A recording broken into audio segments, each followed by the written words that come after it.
Wala ka naman forever. Papatunayan po natin na may forever. Sancho, di ba yung mom mo, tutulong siya para kay Jiro? Parang gano'n. Yung kayo magkakapatid, ano yung involvement nyo dun sa pagtulong? Hanggang ngayon. Hindi ngayon po nasa Bataan na si Jiro. Opo.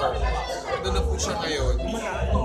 Kasi ayaw na po niya mag-artista talaga eh. Eh si mama naman, gagawin natin.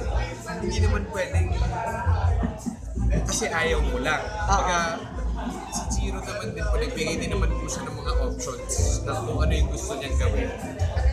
Pero hindi po kasi ideal yung gusto niyang gawin sa kalagayan niya ngayon.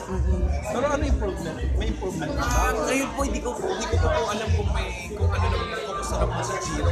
Pero nung the last time we saw each other, nakakausap naman po siya ng mga Matino naman siya. kumbaga parang may mga bumabalik-balik lang na mga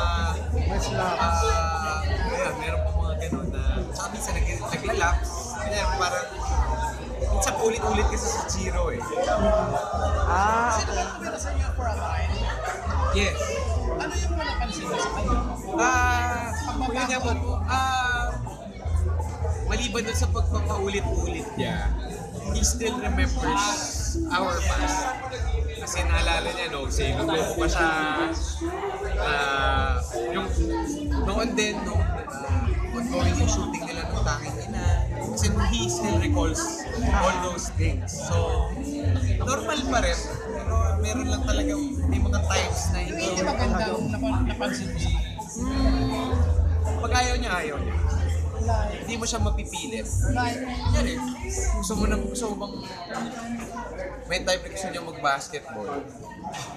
So, sige, basketball tayo. Dinala namin siya sa isang court ng friend namin na madami naglalaro. Medyo nashock siya. Sabi niya, ayoko na. Sabi niya, wala ako sa kondisyon. Sabi niya, okay, sige. So, uwi na lang kami. Inuwi na lang.